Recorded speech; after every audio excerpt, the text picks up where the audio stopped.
नमो अरिहन्ताणं नमो सिद्धाणं नमो आयरीयाणं नमो उवज्जायाणं नमो लोये।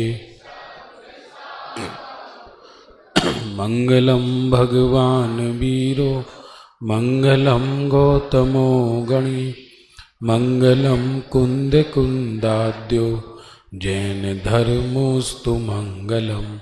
सर्वमंगलमांगल्यम सर्वकल्याणकारकम प्रदानं सर्वधर्माणां जैनं जयतु शासनम।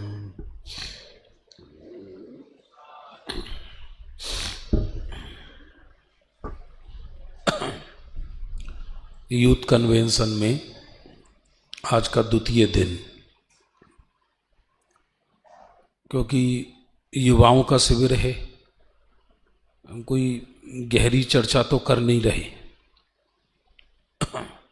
क्योंकि इस शिविर का उद्देश्य भी रुचि लगाना है। प्रथम कल जो विषय लिया था हमने प्रातःकाल, वो था कि बाहर के कार्यों की सिद्धि उदय से होती है, कर्मोदय से। माने एक एक परमाणु की व्यवस्था बाहर में कर्मोदय करता है। ये जानकर ज्ञानी बाहर से मुक्त हो जाते हैं, क्योंकि उनको ये श्रद्धा हो गई कि बाहर में जो कुछ होगा वो कर्मोदय करेगा। विषय तो मैं दूसरा चुनकर आया था, लेकिन चूंकि पहले दिन भव्य प्रमोद खोल लिया था, तो इसके भी बहुत ही अद्भुत वैराग्य भरे छंद हैं। पहले तो ये समझना एक मनोविज्ञान है। सबके युवाओं के मन में प्रश्न उत्पन्न होता है, हर किसी के, और आज के युवा धर्म करने के लिए आतुर भी हैं, ऐसा नहीं है, आतुर हैं धर्म करने के लिए, लेकिन उनको लॉजिकली ये बात बैठती नहीं है दिमाग में, क्योंकि जो दिखाई देता है वैसा है नहीं, और जैसा है वैसा दिखाई देता नहीं। कहाँ दिखाई देता है हमको? हम तो बोलते ये हैं कि अग्नि से चाय नहीं बनती, ये प्रतिदिन अग्नि पे ही चाय रखते हैं, तो ये तो माथे में दुविधा खड़ी हो गई ना। कहते ये हैं हम कि पेट्रोल से गाड़ी नहीं चलती, और जब जब पेट्रोल खत्म होता है तो पेट्रोल पंप पर ही जाते हैं।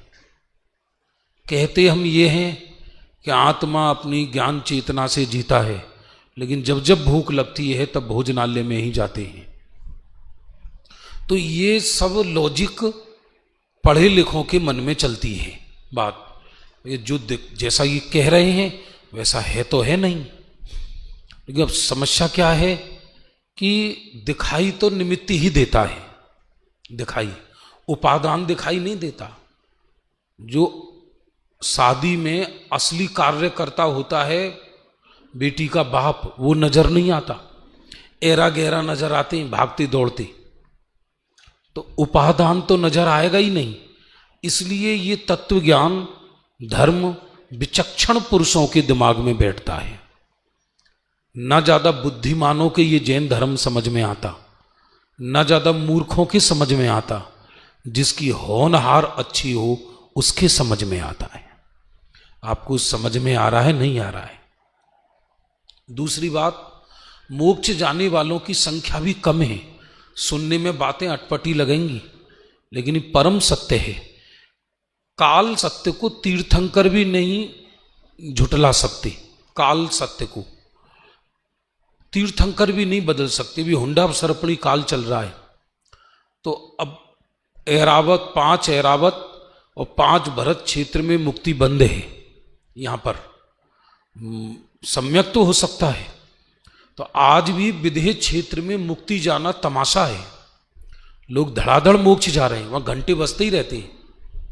जैसे हम लोग यहाँ पर आकाश में विमान देखते हैं तो हमको आश्चर्य नहीं होता, ऐसे ही वहाँ देवों के विमान देखकर कोई आश्चर्य नहीं होता लोगों को।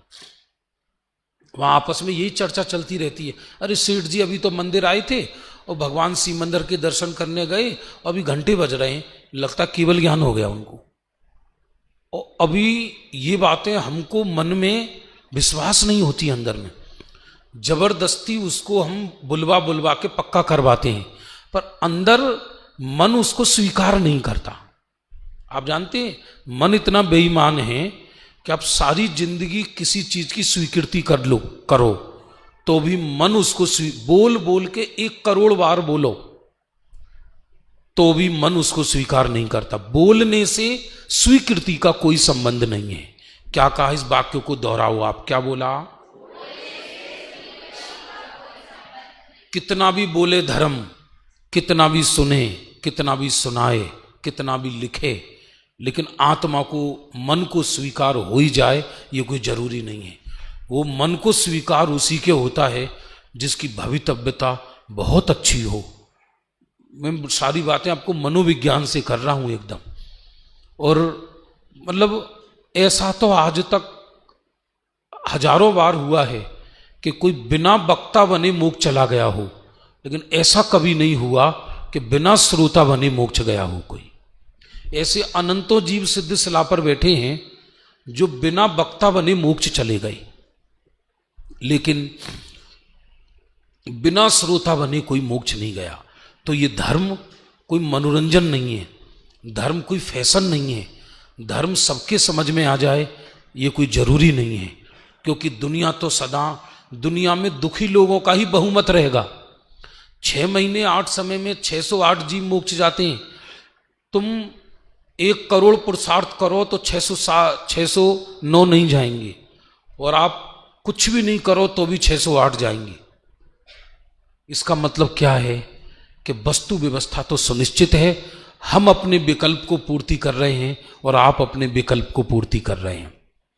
अभी जो मैं विषय ले रहा हूं यह है थोड़ा वैराग्य का, मनुष्य पर्याय की सार्थकता का। कभी कभी हम धर्म तो बहुत सुनते पढ़ते हैं, लेकिन हमें मनुष्य पर्याय की सार्थकता समझ में नहीं आती। इसलिए चर्चा आत्मा की और प्रेम जगत का, क्या कहा? और प्रेम जगत का। तो दुविधा में आत्मा फंसी रहती है, दुविधा में। इसलिए न वो संसार का सुख भोग पाता है और मोक्ष तो जाने का सवाल ही नहीं है। तो जो भी काम करना है खुल के कर लो। यदि आपको संसार में सुख भाषित होता हो तो 2 4 5 10 भव और लगा लो, और जब थक जाओ तब इधर आना। ये जबरदस्ती का मार्ग नहीं है। मानतुंग आचार्य ने कहा, मन्ने बरम हरिहरा दय एव दृष्टा दृष्टिषु येषु हृदयं त्वयि तोषमेति। अच्छा हुआ प्रभु, मैं पहले हरि हर ब्रह्मा सबको देख ही आया। क्यों? अब जब मैं आपको देखता हूं तो मेरा मन कहीं संतोष को प्राप्त नहीं होता, ऐसा लगता है आपको देखता ही रहूं मैं। तो पीछे लिखा आ गया होगा ये, देह धरे को कहा फल पायो। मक्खन लाल जी का छंद है, अद्भुत है। तो हमने मनुष्य पर्याय पाई, ये मैं ही नहीं कह रहा, श्रीमद जी के एक पत्र में आई है कि पात्रता के अभाव में उत्कृष्ट वस्तु भी अभिमान में निमित्त बनती है। जैसे हम ज्ञान कर रहे हैं 6 द्रव्य का, 7 तत्व का, 6 ढाला का, इसका अच्छी बात है, करनी चाहिए, लेकिन पात्रता तो है नहीं अंदर में, वैराग्य तो है नहीं जिससे वो तत्व पचे। तो वो तत्व ज्ञान या तो दूसरे के सुनाने के काम आता है, पहले हम जानते नहीं थे अब जानने लगे, इस अभिमान के काम आता है। अरे समझ में आ रहा है नहीं आ रहा है? वो जो लाइन लिखी है वो मैं पढ़ के सुना रहा हूं आपको। ज्ञान बढ़ जाए और विशुद्धि ना बढ़े तो ऐसा ज्ञान अभिमान बढ़ाने के काम आता है, और अभिमान से जीव नीच गति जाता है। जैसे धन दौलत को अभिमान का निमित्त कहा, वैसे अभिमान के निमित्तों में सबसे पहले ज्ञान को कहा, धन को नहीं कहा। अभिमान के निमित्त में सबसे पहले किसको कहा? ज्ञान को कहा। ज्ञान को, दौलत को, रूप को, ऐश्वर्य को बाद में कहा। पहले माने अभिमान के सम्यक्त बिगाड़ने में और सम्यक्त नहीं होने देने में सबसे प्रबल निमित्त है 6 उपसम ज्ञान। और मैं नहीं कह रहा इसको, समंतभद्र आचार्य ने कहा आप सम्यक्त जिसको हो गया उसका भी सम्यक्त से च्युत हो जाता है यदि उसे ज्ञान का अभिमान हो जाए, और सम्यक्त नहीं हुआ है और उसे 6 उपसम ज्ञान का अभिमान है तो भी उसको सम्यक्त नहीं होगा। आप देख लो 8 मद में पहला मत ज्ञान मद है, कितनी सावधानी की जरूरत है। तो वैराग्य होगा तो अल्प ज्ञान सम्यक्त में निमित्त बनता है। थक गया हो, वैराग का अर्थ ये नहीं कि भैया कोई हम धूल लपेट के घर गृहस्थी में आग लगाने की बात चल रही है। सच्ची विरक्ति हो, गजब के छंदे आप जब पढ़ के उठोगे इनको सुनकर तो हो सकता है किसी को जागृत हो जाए। अरे से सब काल गयो सब खेलत, शिक्षण में नहीं चित्त लगायो, यौवन में तिये संग रमो नित, के धन जोड़न को चित, वृद्ध भय सब अंग गए थकी, होश हवास सभी बिसरायो, खोए दिए पन तीनों व्रथा नर, देह धरे को कहा फल पायो, देह धरे को कहा फल। देखो भैया, भले ही हम बोल रहे हैं उस सुविधा की दृष्टि से ऊपर बैठे हैं, आपको सुना रहे हैं तो हमको भी कान में सुनाई देता है। मैं तो 24 घंटे चिंतन चलता है इन सब चीज का। कोरोना में लिया था ये विषय ऑनलाइन, उसी समय मेरे पिताजी पढ़ते थे इसको और पढ़ के टेबल पर रख देते थे। मैंने कहा दिखाओ जरा क्या चीज पढ़ रहे हो तुम। बोले बहुत जोरदार चीज है संजू, जरा पढ़ के देखो। हमें देखा बहुत गजब है। बचपन में 8 वर्ष तक सम्यक्त की योग्यता भी नहीं होती। किसी जीव को सम्यक्त पैदा होगा तो 8 वर्ष से पहले नहीं होगा। नवीन सम्यक्त होगा तो सम्यक्त साथ ला सकता है, लेकिन नवीन सम्यक्त होगा तो 8 वर्ष से पहले नहीं होगा। अब 8 वर्ष तक तो शैशव काल गमायो, धर्म के पढ़ने में चित्त नहीं लगाया। अब हमारी तुम्हारी उम्र है ही कितनी। देव लोग 100 वर्ष में एक श्वास लेते हैं। श्वास समझ रहे हैं, खींचना। 50 वर्ष में खींचते, 50 वर्ष में छोड़ते हैं, तब तक हमारी आयु पूरी हो जाती है। और हमारे दिमाग में क्या बैठा है कि हमारी बड़ी लंबी आयु है, पूरी इतनी लंबी जिंदगी कैसे जिएंगे, इतनी लंबी जिंदगी जिएंगे। बचपना तो यूं ही निकल गया, शिक्षण में धर्म शिक्षण में चित्त नहीं लगाया, और यौवन में तिये संग रमोनित, वो नेचुरली है। 10-12 वर्ष बाद काम कसाई की तीव्रता होती है उस जीव को। अधिकांश युवा, समझना आप, मैं 99 नहीं कह रहा, 90% तो मान ही लो, बस इसी चीज में ही रहते हैं, इसी चीज में ही भागे दौड़े। और अब वो उपयोग जो है, अरे साहब गुण स्थान प्रमाण कसाय तो आएंगी कसाय, ये बात सही है, लेकिन तीव्र कसाय के काल में भेद विज्ञान की धारा नहीं बहती। मैं हर चीज का आपको प्रमाण बताता हूं, बता के आपको कि ये बात कहां लिखी। टोडरमल जी ने मोक्ष मार्ग प्रकाशक में लिखी, जिस समय नदी का तीव्र प्रवाह हो उस समय जीव का पुरुषार्थ चलता नहीं है, ऐसा रहता है। ये तो वो गया, यौवन पना गया। और के धन जोड़न को चित चायो, अथवा धन जोड़ने की इच्छा होती है। धन जोड़ने 5 पापों में हिंसा पाप, झूठ पाप, चोरी पाप, कुशील पाप, पर परिग्रह हो तो पुण्यवान कहते हैं। कोई हिंसा करे तो पापी कहते हैं, झूठ बोले तो पापी कहते हैं, चोरी करे तो पापी कहते हैं, कुशील एकत्र करे तो पापी कहते हैं, और परिग्रह एकत्रित करे तो पुण्यवान कहते हैं, विकसित पुरुष कहते हैं। जैन धर्म गुरुदेव की भाषा में कहें तो दुनिया से मिलने वाला नहीं है। दुनिया की रीत अलग है, जैन धर्म की रीत बिल्कुल अलग है। इसलिए परमात्म प्रकाश में एक मूल गाथा आई है, जो अपने संसार उजाड़ने को तैयार हो वो ही यहां इसमें कदम रखे। क्योंकि क्या लिखा, मूल गाथा बता रहा हूं मैं आपको, कि अज्ञानी जिसको बसाते हैं, ज्ञानी उसको उजाड़ते हैं। अज्ञानी किसको बसाते हैं? संसार को। और ज्ञानी को वो राख का ढेर नजर आता है। अरे बेचारे क्या करें पूरी, और वो धन मिलेगा पुण्य के उदय से, तो निरंतर आकुलता आकुलता आकुलता। इस काल में तो सर्वथा पुण्य उदय वाला कोई है ही नहीं। आप कहोगे इसका प्रमाण बताओ, तो सुनो।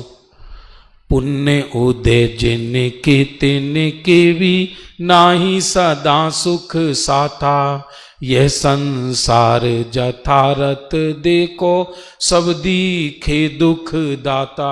वैराग्य भावना में पढ़ते हैं ना अपन। अब गई आधी जिंदगी।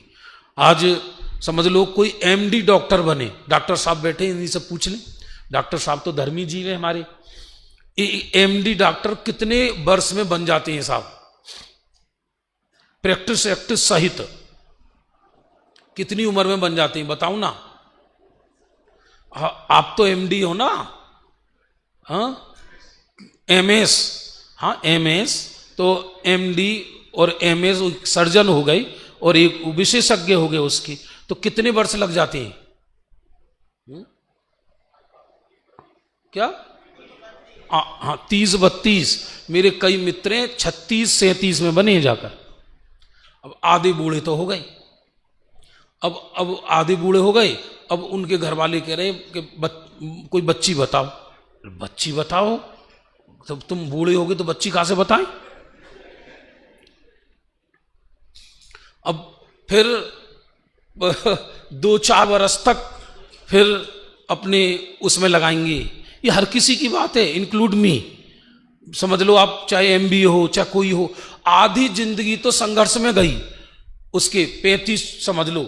अब जो 20-25 वर्ष बचे जीवन के, बस इतनी तो लाइफ का है खेल। 60 वर्ष के बाद तो रिटायर्ड हो जाता है हर कोई। अब केवल एक 20-25 वर्ष की जिंदगी के चोचले रहे मात्र। अब अनंत काल महत्वपूर्ण है या 20-25 वर्ष की जिंदगी महत्वपूर्ण है? 60-65 के बाद तो जीवन का कोई भरोसा नहीं है। और वृद्ध भय सब अंग गए तक, हो से हवास सभी विसरायो। खोए दिएपन तीनों व्रथा नर, देह धरे को कहा फल पायो। देह धरे को कहा फल। वृद्ध हो गए, अंग सब शिथिल हो गए। अब मेरे पिताजी हैं, प्रतिदिन बोलते हैं, संजू अब ना बचाऊंगा, अब ना बचाऊंगा। मैंने कैसी बातें करते हो, अब ना बचाऊंगे? तुम कौन हो? हम वो तो तू कहवे तो आत्मा ही हूं।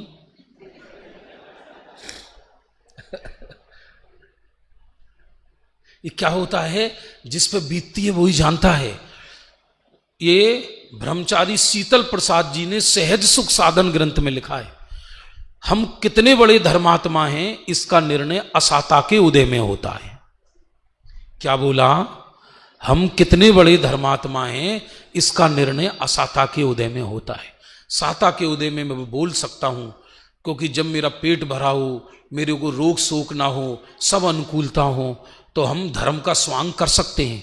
असली धर्मात्मा तो असाता के उदय के काल में ही नजर आता है व्यक्ति। अब क्या कहते हैं आगे? लिखा आ रहा है ना, सर्वार सिद्धि कन्याओं को समझ में आ रहा है बेटे? अरे जे शुभ पूरव कर्म विपाक, उदय रस मानुष जन्म लहायो। कर्म धारा पुनि आरज खेत, त्रिवर्ण महान जाति का।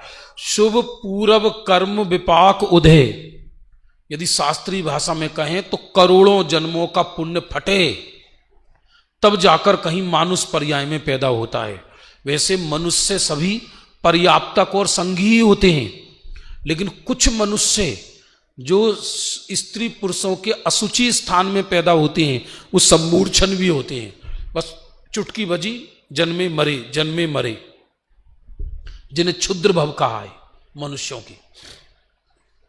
आधे तो वो ही निकल जाते हैं। पर प्रवचन सार में लिखा कि मनुष्य बनकर कुमानुस की तरह जीता है।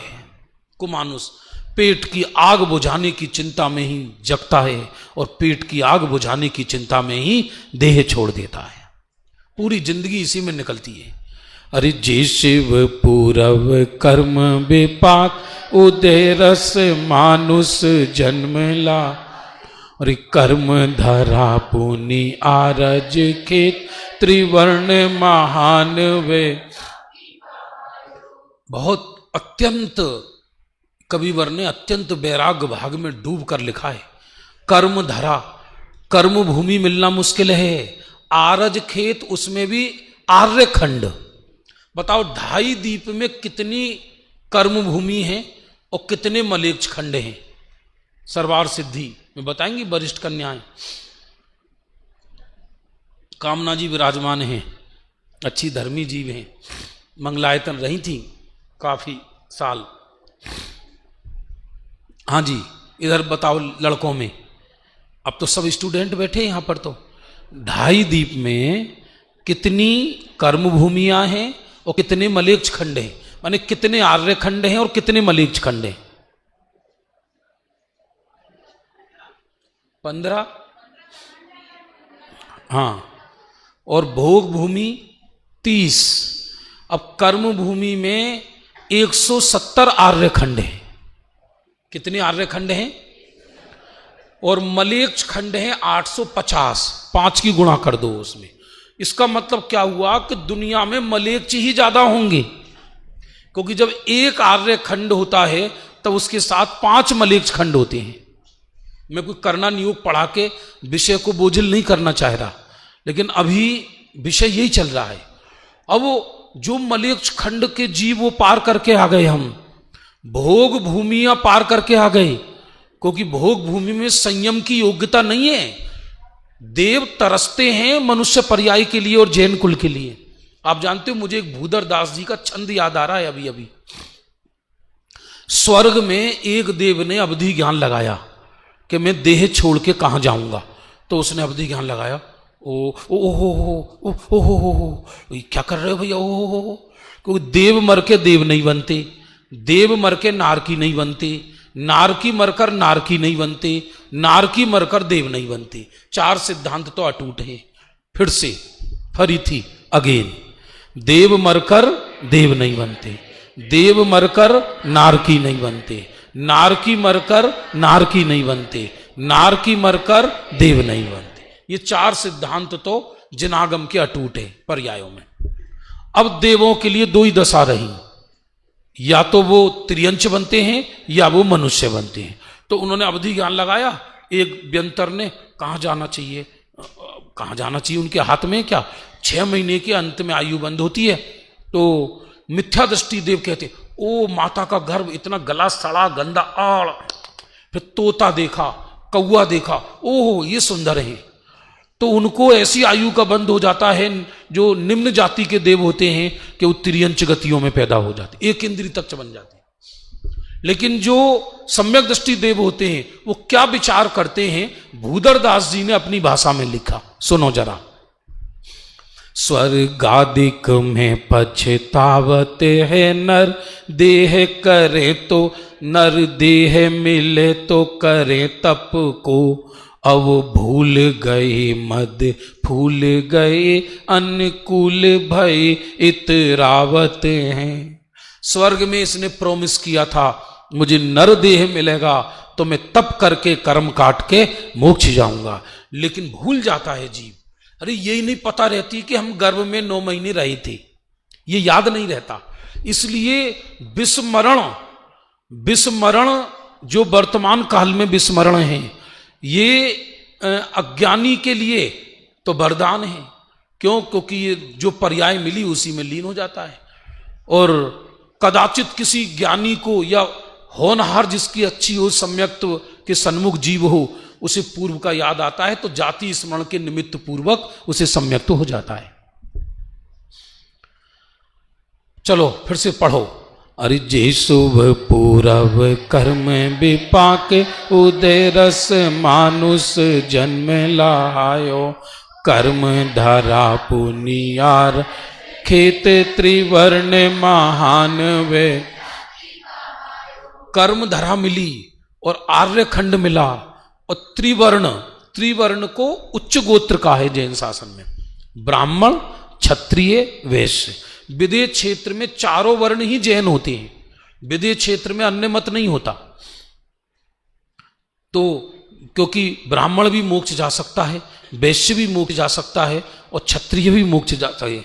ये तो वर्तमान में कर्म के आधार पर जातियां बट गई, पर वास्तव में ये काम के आधार पर थी, ना कि धर्म के आधार पर। मुश्किल है, अनंतों बार शूद्र कुलों में पैदा हुआ है। ऐसे ऐसे सुबह सुबह मां सर पे टोकरा रख दे, जाओ गंदगी उठा के लाओ, गंदगी उठा के ला रही है। सर सुबह सुबह जरा मनुष्य पर्याय के विषय में गंभीरता से विचार करो। यदि आपने जैन कुल में पैदा नहीं हुए होते अभी यहां पर, तो सुबह सुबह मां टोकरा दे देती, जाओ सड़क साफ करके आओ। और फिर उस सड़क साफ करके जो पॉलीथीन मिलती, बोतलें मिलती, ये मिलता वो मिलता, उसे बेच के आते, फिर जाके तुम्हारे चूल्हे में अग्नि से लगती। ये है, समझ में नहीं आता व्यक्ति को। क्यों नहीं आता? उसका कारण है विश्वास नहीं होता इन चीजों पर। अरे पूर्ण अक्षय निरोग बपु विपुलायु धनेश प्रताप बड़ा। पूर्ण अक्ष माने इंद्रियों का पूरा होना मुश्किल है, निरोग बपु निरोग शरीर का होना मुश्किल है, विपुल आयु माने लंबी आयु का होना मुश्किल है। आज अभी सुबह सुबह हमारी मंगल आरती समकित, तुम जानते होगे अनुभव, समकित दिल्ली वाला, सम्यक सॉरी, उसके पापा का नाम तो अपने प्रमोद जी, सब्जी मंडी वाले। उन अभी शादी हुई 1-2 साल पहले ही, और पत्नी को बुखार आया और 2 दिन बाद हॉस्पिटल में खत्म। 25 वर्ष की, 28-30 वर्ष का होगा लड़का, सम्यक दिल्ली वाला। कोई उम्र पट्टा लिखा के आया है क्या जी? आजकल तो ये जमाना, अगर पहले एक जमाना ऐसा था कि लोग हेल्थ पॉलिसी नहीं कराते थे। लोग कहते थे हाँ हम काहे को दें फ्री में पैसा, तुम बीमार हो, तुम्हारे बाप बीमार हो, हम क्यों हो? लोग नहीं। अब ऐसा है हर घर में दवाओं का पुलंदा, हर किसी, क्योंकि कब क्या हो जाए कुछ नहीं पता। विपुल आयु होना मुश्किल, इंद्रियों का पूर्ण होना मुश्किल, निरोगी शरीर होना मुश्किल, हर व्यक्ति रोगी है। धनेश प्रताप बढ़ायो, इतना धन तो होना ही चाहिए श्रावक पर कि वो खुद भूखा ना रहे और उसके घर से कोई साधु भूखा ना जाए। ये हो गया।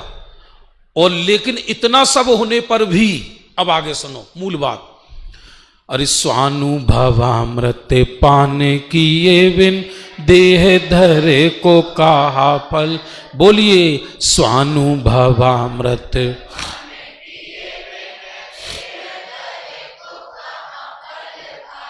क्या गजब लिखा है, क्या गजब लिखा है। मतलब कर्म धरा पाई, उत्तम वर्ण पाया, पूर्ण इंद्री पाई, निरोग शरीर पाया, विपुल आयु पाई, धन पाया, प्रताप पाया, पर स्वानुभव अमृत पान किए बिना देह धरे को कहा फल पाए। और यही सारी चीज यदि स्वानुभव कर ले तो धर्म में निमित्त होती हैं, और यही सारी चीजें यदि विपरीत वृत्ति हो तो नरक में निमित्त होती है। आप कहोगे प्रमाण बताओ, तो प्रमाण सुनते रहो हर चीज का, दूसरे ग्रंथों का प्रमाण भी बता रहा हूं मैं। ये है अपने जीवनधर चरित्र में, यौवनम धन संपत्ति प्रभुत्व अविवेकता ऐक्य में पुनर्थाए किमप्य चतुष्टयम। एक तो यौवन हो और धन संपत्ति हो और प्रभुता हो और थोड़ा सा अविवेक हो, तो ये अकेले ही नरक ले जाने के लिए काफी हैं।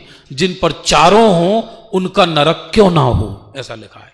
यौवनम धन संपत्ति प्रभुत्व अविवेकता ऐक्य में पुनर्थाए किमप्य चतुष्टयम। एक एक ही अनर्थ के लिए काफी है, जिस पर चारों हों उसका अनर्थ क्यों ना हो, ऐसा लिखा।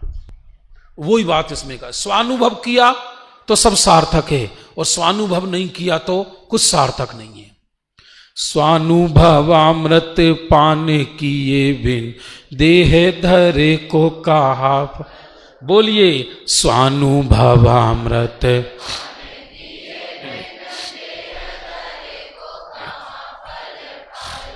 अब आगे क्या कहते हैं? हाथन सो नहीं दान दियो नहीं, कानन को जिन शासन भायो, नैनन सो नहीं साधु बेलो की, पावन सो नहीं तीरथ। हाथों से दान नहीं देता, इकट्ठा करता है, और ये भी पक्का है भोग नहीं सकता। आप जानते हो विशुद्धि के 13 स्थान ब्रह्मचारी रायमल जी ने बताए, विशुद्धि के 13 स्थान, उनमें दान देने को पूजन के समकक्ष विशुद्धि में रखा। माने पहले तीर्थ यात्रा, फिर पूजन, फिर दान। तो उसमें ऐसा लिखा कि जो पूजन आदि भी ना करे लेकिन दान देता है तो भी उसकी होनहार अच्छी है। कोई पूजन में तो ऐसा भी हो सकता है कि मंदिर के भगवान, मंदिर के धोती दुपट्टा तुम खा ली थी, तुम्हारा क्या लगा। लेकिन दान बिना मंद कसाई के नहीं हो सकता। दान वही दे सकता है जो अपनी मेहनत की कमाई को वही तो दे सकता है जिसकी चित्त में विशुद्धि जगी होगी, वरना नहीं देता व्यक्ति। आप कहोगे हमने मेहनत से कमाया है, हम क्यों दें? कौन मना कर रहा है? दो देंगे दोनों। अंतर इतना है कि दानी देकर मरेगा, कंजूस मरकर देगा। देनेंगे दोनों ही, दोनों देख लेना आप, भोगने वाले नहीं मिलेंगे। कई लोग, अब घर में संतानें तो एक हैं, बाप बताते नहीं है बेटे को मेरे कहाँ का पड़ा हुआ है, और अचानक खत्म हो गए। तो LIC में अरबों खरबों रुपए पड़े हुए हैं लावारिस, जिनका कोई दावेदार नहीं है कि पिताजी इसलिए बता के नहीं गए कि बेटा नाश ना कर दे, नाश नहीं कर दे। लो माल खाए घासी, दंड भरे हुलासी। दंड भरोगे तुम और माल खाएंगे दूसरे। बाप खाए मुक्का, बेटा पिए मट्ठा। रावण जा रहे नरक, उनके बच्चे जा रहे मोक्ष। ये कोई मार्ग ऐसा नहीं है कि पिता धर्मात्मा हो तो बेटा धर्मात्मा हो ही हो, और ऐसा भी जरूरी नहीं है कि पिता पापी हो तो बेटा पापी हो ही हो। परंपरा से नहीं है, हाथों से दान नहीं दिया। आप जानते हो जैन शासन में उत्कृष्ट दान कितना कहा? मैं बहुत सरल विषय ले रहा हूं। अपनी आय का 1/4 भाग। मध्यम दान किसको कहा? अपनी आय का 6वां भाग। जघन्य दान किसको कहा? अपनी आय का 10वां भाग। और ये तक लिखा जिनका पेट भी पूरा ना भरता हो वो भी अपनी आय का 10वां भाग दान करें। तो पद्मनंदी पंचविंशित का में प्रश्न किया, महाराज हम तो मांग कर खाते हैं, तो हम मांग के रोटी लाते हैं, फिर हम दान कहां से देंगे? हम पे तो 10वां भी नहीं है। तो कहते जो रोटी मांग के लाए उसमें 1 ग्रास दान दो, जिससे कि दोबारा मांगना ना पड़े। ये लिखा सही, 1 ग्रास। मूल संस्कृत में अनुभव जी, पवन ताऊ जी पढ़ के बताते थे उसको। अपनी आय का 10वां भाग। अब 10वां भाग भी दान कौन करता है आजकल? इसलिए अब जैनियों के पुण्य क्षीण होने लगे। पहले जैनी लोगों के उच्च व्यापार थे, अब मूंगफली का ठेला नजर लगाते हैं लोग, जैनी लोग। जैन चाट भंडार, जैन भेल पूड़ी, जैन फलानी पूड़ी, ऐसे। तो ये नीच काम करने लगे, क्योंकि पुण्य क्षीण होने लगा सबका सब एकदम। दान देने की वृत्ति खत्म हो गई। दान देने से अनुभव का संबंध नहीं है, लेकिन यहां तो बता रहे देह धरे को कापल पायो। ना तो अनुभव किया, तीनों पनियों ही निकाल दिए, दान भी नहीं दिया। हाथन सो नहीं दान दियो नहीं, कानन को जिन शासन। कानों को जिन शासन नहीं भाता। जिन शासन, सिनेमा में 3 घंटे बैठ सकता है। अभी तो मैं तो सालों से गया ही नहीं हूं सिनेमा हॉल में, पता ही नहीं है मेरे को। तो हमारे तो युगल जी बाबूजी बोलते थे कि 7वें नरक में सम्यक्त हो सकता है, पर सिनेमा हॉल में सम्यक्त नहीं हो सकता। इसलिए सिनेमा हॉल 8वें नरक के समान है। वहां चित्त लगता है व्यक्ति का, जिन शासन सुनने में मन नहीं लगता। अरे नैनन सो नहीं साधु बेलो की, पावन सो नहीं तीरथ। नैनों से साधु का मतलब है यहां सज्जन, समकिति, पंचम गुण स्थानवर्ती, मुनिराज, ये सब कहलाए। नैनन से कभी धर्मी देखे नहीं। धर्मियों को देखकर या तो ईर्ष्या होती है, धर्मियों को देखकर या चिड़ होती है। कई कई लोगों को धर्मियों को देखकर चिड़ होती है। हाँ, बने फिर रहे धर्मी, मोक्ष पार लगाएंगे, खुद तो चले जाएं, ऐसी चिड़ होती है, भरे पड़े। मैंने इस पे विचार किया, धर्मियों को देखकर वर्तमान में लोगों को चिड़ क्यों होती है?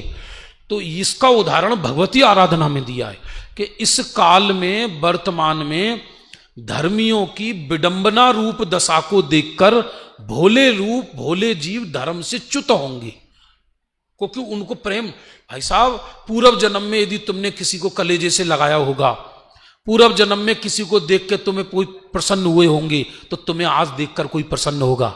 धर्मी तुम अपने लिए होगा, कोई किसी को देख के प्रसन्न नहीं होता। साधु नहीं बिलोका आंखों से, धर्मी को देखकर चित्त प्रसन्न नहीं हुआ, अंदर से ही प्रसन्न नहीं हुआ। अरे आज मेरे महापुण्य फला है कि जो आज मैंने धर्मी को पाया है, संयमी को पाया है, अंदर से प्रसन्न नहीं होता धर्मी को देख के। अरे नैनन सो नहीं साधु बिलो की, पावन सो नहीं तीरथ। अरे पेट भरो धन पापे उपार्जित, गर्व सो काहू ना शीस ना।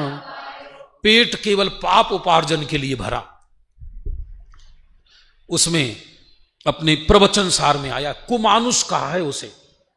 एक कुमानुष तो अंतरदीप होते हैं, वो 96 हैं, 96 समुद्रों के अंदर कुभोग भूमि को कुमानुष द्वीप कहते हैं, जहां कुपात्र को दान देने के फल में जीव पैदा होता है, वो 96 हैं। और एक मनुष्य पर्याय में ही जैन कुल में जन्म लेकर केवल पाप पेट भरने के खातिर आज करोड़पति भी यही कह रहा है, सब पेट के लिए कर रहे हैं, और निर्धन भी यही कर रहा है। पेट तुम्हारा ही है क्या? तीनों लोक में और किसी का पेट नहीं है क्या? धन उपार्जित, केवल पेट भरो धन पाप उपार्जित। हमसे तो बढ़िया कुत्ता बिल्ली कहलाएंगे फिर, क्योंकि कुत्ता बिल्ली को पेट भरने के लिए उपयोग नहीं जलाना पड़ता जितना हम जला रहे हैं दिन रात। अरे पेट भरो धन पाप उपार्जित, गर्व सो काहू ना शीस नाम। जो धर्मी जीव हैं, जो शीस नवाने योग्य हैं, अकड़ में उनको शीस नहीं नवाता। और धारी हृदय पर मातम भक्ति न, देह धरे को कहा फल पायो। धारी हृदय पर मातम भक्ति न, देह धरे को। सुबह सुबह प्रातः काल अष्ट द्रव्य से जिनेंद्र भगवान की पूजन का आदेश है ग्रंथों में। आपको कि प्रमाण बताओ, सुनते जाओ प्रमाण। बनारसी दास जी ने लिखा है मूल छंद में, क्या लिखा? जो नर प्रातः काल जिनेंद्र भगवान की पूजन करते हैं, उनकी निद्रा स्वर्ग लोक में खुलती है। मेरे को छंद याद नहीं आ रहा सभैया। इसका अर्थ क्या? यहां से देह छूटा सीधे स्वर्ग जाते हैं। वहां अकृत्रिम, वहां जैसे ही वो पाद सैया पर उठे तो वहां देवियां खड़े हो, मैं यहां में कहां आ गया? तो देवियां हाथ जोड़ के कहती ये स्वर्ग है प्रभु, ये स्वर्ग है। और सबसे पहले अकृत्रिम जिनाल्यों को वंदना करता है सबसे पहले। और यहां पूजन नहीं करी, दान नहीं किया, भगवान की भक्ति, पूजन पाठ स्वाध्याय कुछ नहीं किया। और सब गुरुदेव कह रहे पूजन पाठ स्वाध्याय आदि में धर्म न थी। अरे भाई साहब, धर्म न थी ये कहने वाला, उसको ही कहने का अधिकार है जो ये करता है। अरे समझ में आया नहीं आया? ऐसा 45 वर्ष के इतिहास में नहीं हुआ कि गुरुदेव भक्ति में ना बैठे हों। सोनगढ़ में भक्ति होती थी, गुरुदेव भक्ति में बैठते थे, अपने अष्ट हाथ से अर्घ चढ़ाते थे भगवान को, अष्टांग नमस्कार करते थे, माथा नीचे झुकता था ऐसा पूरा जमीन में। फोटो है विराग जी को तो पता है सब उस तरह की। क्योंकि बस, और परमात्मा की भक्ति ने नियम सार में लिखा, भव से पार उतारने वाले जिनेंद्र के प्रति यदि तुझे भक्ति नहीं आती है तो तू संसार रूपी सागर में मगरमच्छ के बीच पड़ा हुआ है। ये नियम सार, जैसे जहां नियम सार में केवल ज्ञान को विभाव कहा, परभाव कहा, ऐसे नियम सार में ये बात लिखी। बोलो आप, परमात्मा के प्रति भक्ति नहीं। आप सुनो, मुनिराज को भी द्रव्य पूजन कहिए चर्चा संग्रह में। द्रव्य पूजन का अर्थ अकेला अर्घ चढ़ाना नहीं होता, नमस्कार आदि क्रिया करने को भी द्रव्य पूजन कहा। और आप जानते हो चरणान योग में 3 टाइम भक्ति बताई है, त्रिकाल भक्ति, करे करावे, भावना भावे। हम सुबह अर्घ पढ़ते हैं ना, त्रिकाल भक्ति, करे करावे, भावना भावे, 3 बार भक्ति बताई है भाई साहब जिनेंद्र भगवान की, 3 टाइम सामायिक। और भक्ति जो 3 संध्या काल कहलाती है, मुनिराज के 4 संध्या काल होते हैं, सामान्य श्रावक के 3 संध्या काल होते हैं, एक प्रातः काल, एक दोपहर और एक शाम को। देखो समय पे पूरा करूंगा, घबराना नहीं, लेकिन छंद ऐसे गजब के हैं, आप विचार करना। यदि आप इस युवा शिविर में आए हैं तो शांति से चित्त में विचार करना, अरे आज तक हमने हमारे लिए क्या किया, हमने हमारे कल्याण के लिए क्या किया। अरे धारी हृदय पर मातम भक्ति न देह धरे को कहा फल पायो, देह धरे को का पाकर द्रव्य न दान दियो नहीं, भोग कियो धन ज्ञान उपाय कहा भय, जो ना हिताहित भेद भी पाकर द्रव्य न दान दियो, द्रव्य का दान नहीं दिया पाकर। फिर से सुनना, अज्ञानी पर परिग्रह रौद्र ध्यान का कारण है, ज्ञानी पर परिग्रह परोपकार का कारण है, अज्ञानी पर रोग आर्त ध्यान का कारण है, और ज्ञानी के रोग भेद विज्ञान का कारण है। अज्ञानी पर उपसर्ग नरक निगोद का कारण है, और ज्ञानी पर उपसर्ग केवल ज्ञान का आमंत्रण लेकर आता है। फिर से 3 बात दोहरा रहा हूं, फिर से सुनना। अज्ञानी पर परिग्रह बढ़ना रौद्र ध्यान का कारण है, वो खुश होता है उससे, और ज्ञानी पर परिग्रह बढ़ता है तो परोपकार करता है। अज्ञानी पे रोग बढ़े तो आर्त ध्यान करता है, ज्ञानी के रोग बढ़े तो भेद विज्ञान करता है। अज्ञानी पर उपसर्ग आए तो आकुलता सहित क्लेशित परिणामों से नरक निगोद जाता है, और ज्ञानी पर उपसर्ग आए तो केवल ज्ञान का निमंत्रण लेकर आते हैं उस जीव को। परिस्थिति एक, लेकिन परिणाम न्यारे न्यारे। और सुनो, रौद्र ध्यान मुख्यतया पुण्य के उदय में होता है, और आर्त ध्यान पाप के उदय में होता है। फरी थी फिर से, रौद्र ध्यान, आप कहोगे रौद्र ध्यान पुण्य के उदय में कहां से होगा? पाप के उदय वाले को भी हो सकता है नरक आदि में। जैसे रौद्र ध्यान का अर्थ है हिंसा में आनंद, झूठ में आनंद, चोरी में आनंद, परिग्रह में आनंद। तो आनंद तो तभी मानेगा जब सफल होगा। बात समझ में आ रही है नहीं आ रही है? परिग्रह में आनंद कब मानेगा? जब परिग्रह मिल जाएगा। और परिग्रह कब मिलेगा? जब पुण्य का उदय होगा।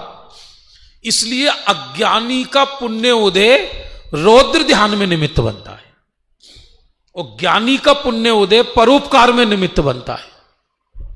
आप देख लो, आप वरना तो पूछ लो 2 चक्रवर्ती क्यों नरक चले गए? 12 चक्रवर्तियों में 2 चक्रवर्ती नरक चले गए। क्यों चले गए? क्योंकि उन्होंने पुण्य उदय से सामग्री पाई, लेकिन भेद विज्ञान छूट गया और रौद्र ध्यान करके नरक चले गए। और वो भी छोटे मोटे नहीं जाते, बड़ा उदय तो बड़ा नरक, सप्तम नरक।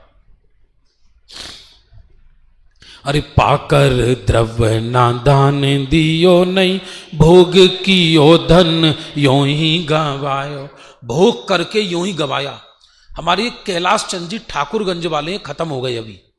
10 साल मंगलायतन में रहे थे। मेरे पापा जी उनके मित्र, और पिताजी ने खाना खाया। मैंने कि तुम उनके कमरे पे जाओ, क्योंकि वो बहुत भेद विज्ञान की, तत्व ज्ञान की बातें करते थे, बहुत गहरे अभ्यासी थे। कामना जी को मालूम है, कैलाश चंद जी ठाकुरगंज वाले, ये नेपाल बॉर्डर पर है उनका गांव। और जब भी मैं कमरे पे जाऊं, संजय बाबू बता देना कहीं किसी साधर्मी को कोई विपन्नता तो नहीं है, कहीं किसी मंडल में पुस्तक तो नहीं भेजनी, कहीं कोई जरूरतमंद हो तो बता देना। तो महीना में 25-50 हजार लाख रुपए तो वो दान देते देते, बहुत नगर सेठ वहाँ के। अब इसके बाद मेरे से बोले, मेरी एक तमन्ना पूरी कर दो आप, मेरे गांव में तुम विधान करा दो संजय कुमार। मैंने ठीक है करा देंगे। तो लेकिन वहाँ एक भी मुमुक्षु नहीं है। अब लेकिन मेरी भावना है, मैं जानता हूँ, मैं चाहता हूँ ये परम तत्व की बात वो सुने। तो उन्होंने हमारा रिजर्वेशन कराया दिल्ली से बागडोगरा, एक एयरपोर्ट है सिलीगुड़ी के पास, वहाँ पर। और वहाँ से फिर बाई कार उनके यहाँ पहुँचे। अब उनका घर देखें, सब पुराना धुराना ढोंड़ एकदम, और इस तरफ पुराना फ्रिज, मैले कुचैले कपड़े। अरे मैंने कहा भाऊजी आप इतने धनवान होकर स्टैंडर्ड से क्यों नहीं रहते? तो मेरे से बोले संजय कुमार मैं अपना पैसा भोगों में खर्च नहीं करता। इनके वचन नहीं है, ये बिल्कुल कोई बनावटी बात नहीं है, ये उनके वचन है।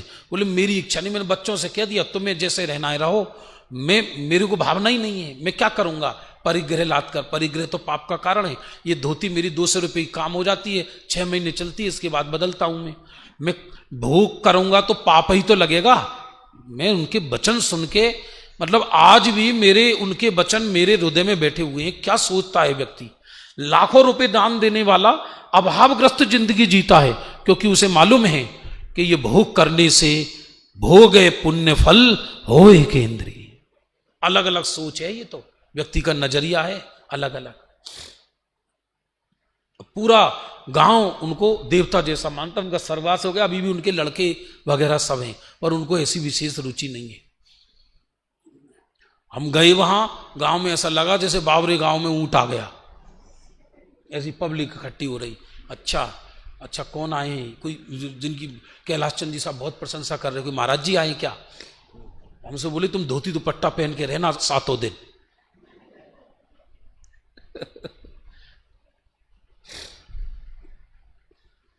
सोच है अलग अलग व्यक्ति की एकदम। कई बीघा जमीन तो गवर्नमेंट ने घेर ली उनकी नेपाल बॉर्डर पे। अब बाद में वो बोले मिल जाएगी तो दान दे दूंगा, नहीं मिलेगी तो गया। ठीक है, क्या करना व्यक्ति का। मेरा कहने का मतलब ये है दान से सदुपयोग है। अभी मैं बोल जरूर रहा हूं और आप सुन जरूर रहे हो, पर अंदर में मन बेईमानी कर रहा है, इसको स्वीकार नहीं कर रहा इस बात को। ये कई लोग क्या सोच रहे हो गए, इनके चक्कर में पड़ गए तो बाबा बन जाएंगे। अब मैं थोड़ी कह रहा हूं, अब बहन जी बैठी हैं हमारी विराजमान, वो कितना, जबकि कोई बहुत बड़े कोई नगर सेठ नहीं है, लेकिन अपनी जीवन की मेहनत की कमाई अच्छे मन से सब जगह देती हैं, अच्छे मन से। बासंती बहन जी, ये हर किसी का कलेजा नहीं होता भाई। पाकर द्रव्य ना दान दियो नहीं, भोग कियो धन यो ही गवायो। भोग करके धन यूं ही गवाया। अरे ज्ञान उपाय कहा भयो जो ना हिताहित भेद विज्ञान लायो। अरे ज्ञान भी किया हमने, ये शिविर भी लगाया हमने, यहाँ पढ़े भी हम, और यदि हमें हित और अहित का भेद विज्ञान नहीं हुआ तो देह धरे का कहा फल पाया। कितने बजे तक है? 4:30 तक है ना? हाँ, हो गया, अच्छी बात है। अब अंतिम ये हमारे लिए बोला है, वाचक शक्ति बहे का होत न जीवन को शुभ मार्ग बतायो। पाए निर्जन में कियो तप त्यागन देह धरे को कहा फल। यदि तुम्हें कुदरत ने, सरस्वती ने बोलने की शक्ति दी है तो जीवों को शुभ मार्ग पर लगाओ। ये कह रहे हैं, जीवों को शुभ मार्ग पर लगाओ निर्वांछक होकर। जैसे मां अपने बेटे को मार्ग पर लगाती है, जानते हो, बच्चे श्रोता का और वक्ता का संबंध मां बेटे जैसा। जैसे मां कभी बेटे के दोष नजर नहीं आते, ऐसे ही वक्ता को करुणा आती है। करुणा पूर्वक बोला गया शब्द ही सम्यक्त में निमित्त बनता है। सदगुरु समय सार में क्या लिखा? विरक्त गुरु के द्वारा बारंबार समझाए जाने। गुरु विरक्त हो, गुरु के चित्त में करुणा हो तो उनके वचन सम्यक्त में निमित्त बनते हैं। बस खत्म कर रहा हूं। वाचक शक्ति बहे कहा होत न जीवन को शुभ। अरे पाए निर्जन में कियो तप त्यागन, देह धरे को कहा फल पायो, देह धरे को कहा। नर जन्म पाकर तप नहीं किया, अंत में तप लिया, क्योंकि तप केवल ज्ञान का कारण है। तो देह धरे को कहा फल पायो, देह धरने का कोई फल नहीं होगा। बहुत ही अद्भुत है, ये सब बहुत जगह घर पर हैं, आप पढ़ना, विचार करना, और जो जो इस शिविर में आए हैं इसको जरूर विचार करना कि हमने देह धरने का क्या फल पाया है। से इस बात बाद में होगी। भव्य प्रमोद के सारे ही छंद बहुत ही अद्भुत, बहुत ही पठनीय है, चिंतनीय है। एक दुविधा खड़ी हो गई है, इसका समाधान आप चाहे तो दे सकते हैं। दुविधा ये कि जब यहाँ सुनते हैं तो बड़ा वैराग्य रसपुष्ट होता है, कुछ करने की इच्छा नहीं होती है, लगता है कि सबसे अच्छा मार्ग यही है। घर जाते हैं तो घर के काम दिखते हैं, तो बैलेंस नहीं बनता है। घर में ये करेंगे तो मार पड़ेगी, यहाँ काम करें घर के तो यहाँ मार पड़ेगी, तो करें क्या। तो संजय जी एक समाधान मुझे दे दें, ये एक श्रोता का प्रश्न है कि बैलेंस कैसे बनेगा। हाँ देखिए, ये विराग जी ने बहुत अच्छा बोला, हमें भी बहुत मन में प्रश्न होते थे। ये यहाँ विरक्ति भी कई तरह की होती है। जब तक जीव को संसार में असारता नजर नहीं आएगी तब तक उसको तत्व ज्ञान पचेगा ही नहीं, उसका प्रयोग ही नहीं होगा। वो सुनकर केवल मस्तिष्क का विषय बन जाएगा। हाँ हो सकता है भविष्य में काम आए उसके, लेकिन ऐसा नहीं है कि यदि उसे जगत से वैराग्य हो गया तो उसके घर गृहस्थी डूब जाएंगे, ऐसा नहीं है। क्योंकि हजारों लाखों उदाहरण हैं इस बात के। टोडरमल जी बैरागी नहीं थे क्या, बताइए आप। भूदर दास जी बैरागी नहीं थे क्या, बुद्धजन जी बैरागी नहीं थे क्या, दौलत राम बैरागी नहीं थे क्या। ये सब घर गृहस्थी वाले थे और इनकी घर गृहस्थी चलती थी। वर्तमान में पंडित फूलचंद जी, आप जानते हो, विराग जी को जान के आश्चर्य होगा, गुरुदेव कभी किसी की अगवानी के लिए नहीं उठे। लेकिन मुझे किसी ने बताया कलकत्ता में श्री रमेश जी ने कि जब पंडित फूलचंद जी साहब खानिया तत्व चर्चा करके सोनगढ़ पहुंचे तो गुरुदेव श्री उनको लेने वहां आगे गए। बोले ये इन्होंने जिन शासन की विजय कराई है, गुरुदेव गए उनको। वो बैरागी नहीं थे क्या। और दूसरी बात ये कि जब ये पता पड़ जाएगा हमको कि मेरा जो घर है, संयोग है, ये उदय प्रमाण चलेंगे, तो उसमें से लिप्सा कम हो जाएगी। घर छूट जाए जरूरी नहीं है, वो तो विरक्ति बढ़ेगी तो छूटेगा, और लिप्सा कम हो जाएगी तो उसके जीवन में अपने आप ही बैलेंस आएगा। बिल्कुल आप प्रयोग करके देखो, गारंटी से बैलेंस आएगा। वरना तो ये जिनवाणी अन्यथा हो जाए। टोडरमल जी मोक्ष मार्ग प्रकाशक में कहते हैं, जैसा जिनेंद्र ने तत्व ज्ञान बताया उसके अनुसार मोक्ष होता ही होता है। आप प्रयोग करके देखो तो आपको गारंटी से बैलेंस मिलेगा। बैलेंस क्यों नहीं है अभी? हमें महिमा जगत की है, यहां का हमें विश्वास नहीं हो पाता पूरा अंदर खानी, विश्वास नहीं होता, विश्वास के स्तर तक पहुंच नहीं पाते या कचास रह जाती है। अब पक्का करो तो आप गारंटी से भव से पार होंगे। ऐसा अभी एक प्रसंग बना कुछ दिन पहले ही, अनुभव जी, ये भी चर्चा का एक चिंतनीय विषय है। एक साधर्मी के घर गए तो उनको सहज स्वाध्याय की प्रेरणा दी कि स्वाध्याय करना चाहिए। उसने कहा मैं क्यों स्वाध्याय करूं, ये करना चाहिए, अच्छा काम है, करना चाहिए। बोले मैं क्यों करूं, मुझे दिक्कत क्या है, मुझे कोई समस्या ही नहीं है, मैं समस्या नहीं तो स्वाध्याय क्यों करूं, मुझे अटक ही नहीं है, मुझे कुछ प्रॉब्लम नहीं लगती है तो मैं स्वाध्याय क्यों करूं।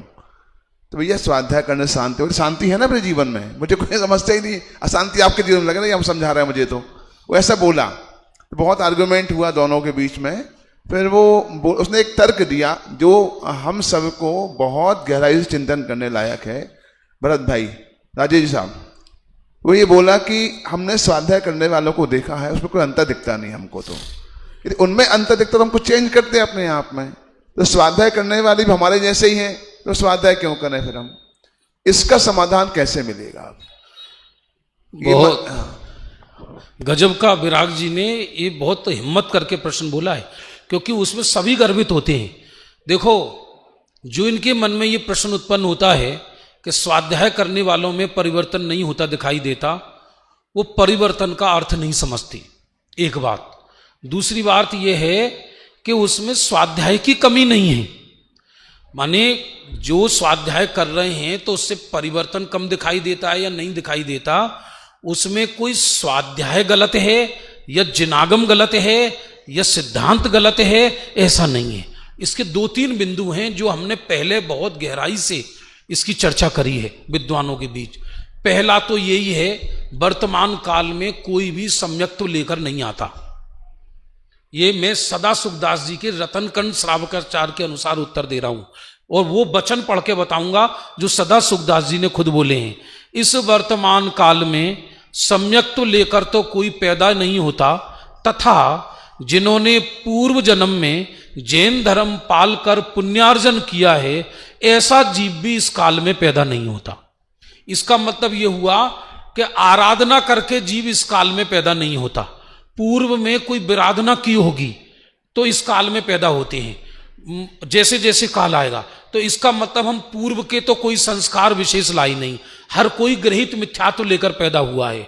तो अब गृहीत मिथ्यात्व इतना बड़ा किला है कि उसकी नई बिल्डिंग हथौड़ी से टूट जाएगी, पर जो बड़ा किला है इसके लिए बुलडोजर चाहिए। तो इसके लिए छोटे मोटे अभ्यास से कुछ नहीं होता, इसमें गहरा अभ्यास से होता है। गहरा अभ्यास, और गहरा अभ्यास हो तो परिवर्तन जरूर होता है। कौन कहता है परिवर्तन नहीं होता? मैं कह रहा हूं गुरुदेव के निमित्त से हजारों जीव, आज मुमुक्षु समाज में 99% लोग आलू नहीं खाते। चरणन योग की बात कर रहा हूं मैं। शादियों में आलू नहीं बनते हमारे। बोलो परिवर्तन है या नहीं है? आप देखो चीटी जा रही हो, मैं इस सभा में कहूं कि हम 11,000 रुपए प्रदान करेंगे, इस चीटी पर पैर रख दो, मैं नहीं समझता कि कोई भी व्यक्ति उठकर आकर चीटी पर पैर रख देगा। ये देखो आप, ये बाहर का परिवर्तन बता रहा हूं मैं आज आपको। आज गुरुदेव के निमित्त से बड़े बड़े घर की करोड़पति स्त्रियां MA पास, BA पास, B.Ed पास, PhD पास ब्रह्मचारिणी बन गई, ब्रह्मचारिणी बन के, और आज भी आराधना कर रही हैं। बोलो आप, ये परिवर्तन नहीं तो क्या है? सैकड़ों ब्रह्मचारी आत्म आराधना कर रहे हैं, सैकड़ों मुमुक्षु घरों में रहकर स्वाध्याय कर रहे हैं। भाई साहब, ऐसा ही परिवर्तन होता है। अब तुम चाहो कि जल्दी सर पे मोक्ष उप जाए तो वो इस काल में नहीं होगा। एक अंतिम उत्तर दे रहा हूं। भगवान महावीर को जब सम्यक्त हुआ तब कौन से तीर्थंकर का काल चल रहा था? जल्दी बोलो। हैं? अरे बाबा, कर्म फूट गए। बारसनाथ का नहीं, वासुपूज्य भगवान का। जब वो सिंह की पर्याय में उनको सम्यक्त हुआ, और मोक्ष कब हुआ जाकर? मोक्ष कब हुआ? स्वयं 24वें बने, माने 12वें तीर्थंकर के काल में अखंड सम्यक्त हुआ। इससे पहले भी हुआ है, उसकी चर्चा में कर नहीं रहा। 12 तीर्थंकर का काल लग गया उनको मोक्ष जाते जाते। मैं ये नहीं कह रहा कि तुम 13 लगाओ, प्रश्न इस बात का चल रहा है, ये तत्व ज्ञान मोक्ष मार्ग ऐसे ही धीरे धीरे चलता है। इस काल में इसी तरह से युगल जी बाबूजी कहते थे, पहले ज्ञान, यदि तुमने ज्ञान साफ हो गया तो फिर तो ज्यादा काल नहीं लगेगा। इसलिए भव की चिंता नहीं है, चिंता इस बात की है कि यथार्थ निर्णय हुआ या नहीं हुआ। परिवर्तन के इतने बिंदु हैं कि आज समझ लो आप, एक आह्वान पर विराग जी के सैकड़ों युवा बैठे हुए हैं आकर। ये परिवर्तन नहीं तो और क्या है? लोग तत्व ज्ञान के लिए तरस रहे हैं। जहां जहां शिविर लग रहे हैं वहां हाउसफुल लग रहे हैं, हाउसफुल लग रहे हैं। अब पहला अनादि का मिथ्यात्व लेकर आए, कोई ऐसा थोड़ी है गिली गिली छू। ये मार्ग ऐसा ही है। इसमें एक पुराना भजन है, मोक्ष पद मिलता है धीरे धीरे। हाँ, कई जीव ऐसे भी पुरुषार्थी हो सकते हैं चौथे काल में, जो 8 वर्ष 15 अंतर मुहूर्त में सीधे निर्वाण जा सकते हैं। वो इस काल में संभव नहीं है। बाकी होनहार के अनुसार, काल के अनुसार परिवर्तन भी खूब दिखाई दे रहा है, खूब होगा। कई लोगों को नेगेटिव सोचने की आदत पड़ गई है। वो ये सोचते हैं। मैं उनके लिए कहता हूं, हमारी जान मत खाओ, आदिनाथ से पूछो जाकर 83 लाख पूर्व तक वो घर में क्यों रहे? माने अपनी आयु का 99% भाग प्रथम तीर्थंकर ने घर में निकाल दिया। वो मुनि क्यों नहीं बने? आप बताओ, मुनि क्यों नहीं बने? और ज्यादा प्रश्न समझ में नहीं आता तो शांतिनाथ से पहले जाकर बात करो कि बीच में धर्म विच्छुत्ति क्यों हुई। इसलिए आप नेगेटिव अवसाद लाने की जरूरत नहीं है। परिवर्तन अवश्य हुआ है और वो परिवर्तन आगे भी होगा, उसकी चिंता की आवश्यकता नहीं है। बस अपरिवर्तनीय तत्व समझ में आ जाना।